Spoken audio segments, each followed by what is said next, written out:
Hello, আজকে আপনাদের সাথে একটা নতুন রেসিপি শেয়ার করতে যাচ্ছি। গ্লুটেনের রেসিপি দেখে কমেন্ট বক্সে জানাবেন কেমন হলো।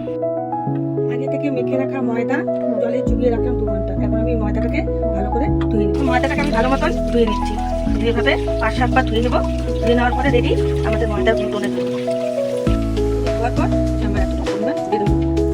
রেডি করা গ্লুটেনটা একটু হলুদ লবণ মিশিয়ে তেলের মধ্যে ভেজে নিলাম। ভেজে রাখা আলুগুলো ভাজা, গোটা গরম মশলা, জিরা থেকে বেটে রাখা পেঁয়াজ, ধনে, লঙ্কা, জিরা, টমেটো, পরিমাণ মতো হলুদ একটু কুচিয়ে দিয়ে দিলাম। করে কষিয়ে নিচ্ছি। এবার মশলা থেকে তেল ছেড়ে এসে ভেজে রাখা আলু দিয়ে দেবো। মশলাটা ভালো করে কষাতে হবে। এবার ভেজে রাখা আলুগুলো দিয়ে আরো 5 মিনিটের মতো কষিয়ে নেবো। তাহলে কষানো হয়ে গেছে। এবার আমি পরিমাণ মতো জল দিয়ে দেবো। আগে থেকে ভেজে রাখা গ্লুটেনগুলো এক এক করে সবজিতে দিয়ে দিই। নামানোর আগে একটুখানি গরম মশলা আর একটুখানি ঘি দিয়ে নামিয়ে নিলাম। আমার গ্লুটেনের রেসিপিটি রেডি।